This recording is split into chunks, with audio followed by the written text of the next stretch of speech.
কল্পনা করুন আপনি মারা গিয়েছেন। কিয়ামতের সেই ভয়াবহতা আর জাহান্নামের সেই লেলিহান শিখা সব আপনি পিছনে ফেলে এসেছেন। আপনি এখন দাঁড়িয়ে আছেন এক বিশাল শুভ্র সেতুর শেষ প্রান্তে। আপনার শরীরে সেই পৃথিবীতে থাকা ক্লান্তি নেই, মনে সেই দুশ্চিন্তাও নেই। হঠাৎ আপনার নাকে এমন এক সুগন্ধি এসে লাগলো যা এই পৃথিবীর কোনো ফুলের নয়, কোনো আতরের নয়।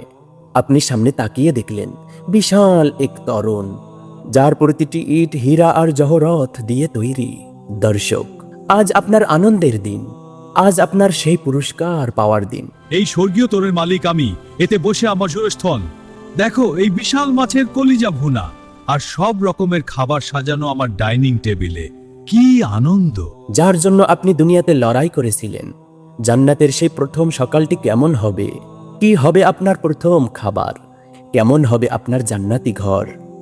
সব কিছু জানবো আজ বিশুদ্ধ সহিহ হাদিসের আলোকে।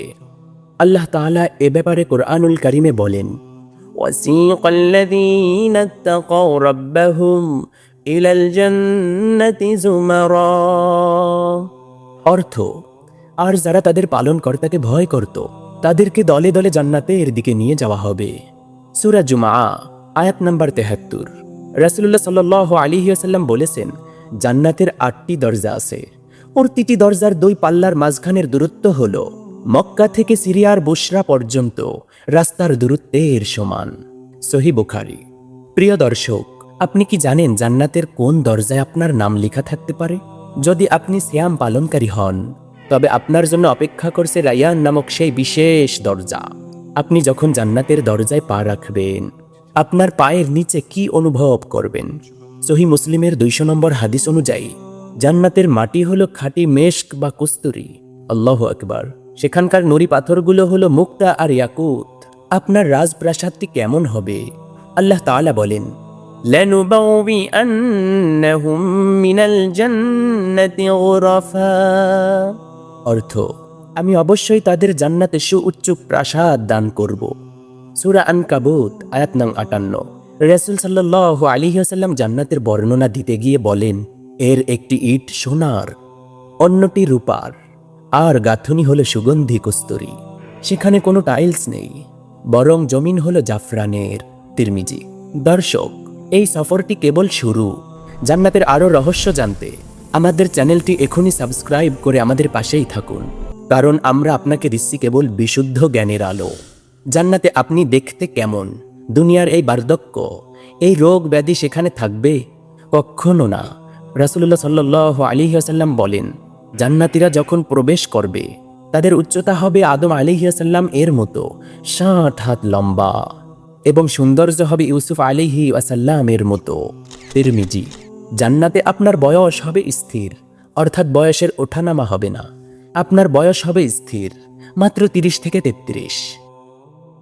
জান্নাতে কোনো সূর্য নেই, তবু আলোর অভাব নেই। এক অদ্ভুত নূরের আলোয় ঝলমল করবে। সেখানে নেই কোনো মলমূত্র ত্যাগের ঝামেলা, কোনো অস্বস্তি বা ঝামেলা নেই, শুধুমাত্র স্বর্গীয় আনন্দ। আপনার খাবার হজম হবে একটি বিশেষ প্রক্রিয়ার মাধ্যমে, আর সেটা হলো একটি ঢেকুরের মাধ্যমে। সহিহ মুসলিম। চিন্তা করে দেখুন, দুনিয়ার সামান্য একটু প্রসাধনী কিনতে গিয়ে আমরা কত টাকা খরচ করি, অথচ জান্নাতের এই চিরস্থায়ী সৌন্দর্য কি আপনার চাওয়া নয়? জান্নাতের প্রথম সকালের নাস্তা কি হবে? এটি একটি চমৎকার মুহূর্ত।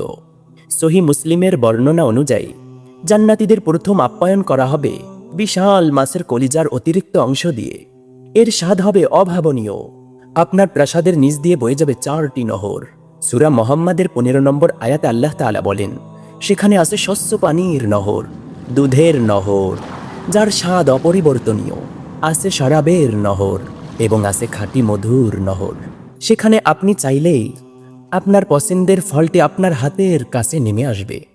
আপনি শুধু ইচ্ছে করবেন, আর জান্নাতের নিয়ামত আপনার সামনে হাজির হবে। আপনি মনে মনে সংকল্প করবেন, জান্নাতের নিয়ামত আপনার সামনে হাজির হবে।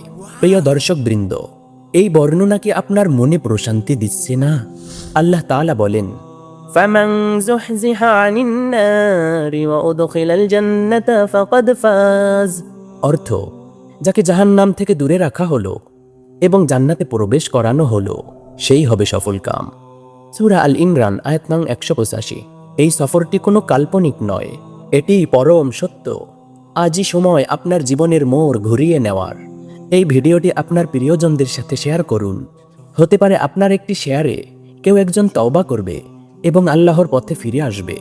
হে আল্লাহ, আমাদের সবাইকে জান্নাতুল ফিরদাউসের সেই প্রথম সকাল দেখার তৌফিক দান করুন। আমিন। আজকের মতো বিদায় নিচ্ছি। দেখা হবে জান্নাতের কোনো এক নহরের পাশে ইনশাআল্লাহ। আসসালামু আলাইকুম আ রহমতুল্লাহ।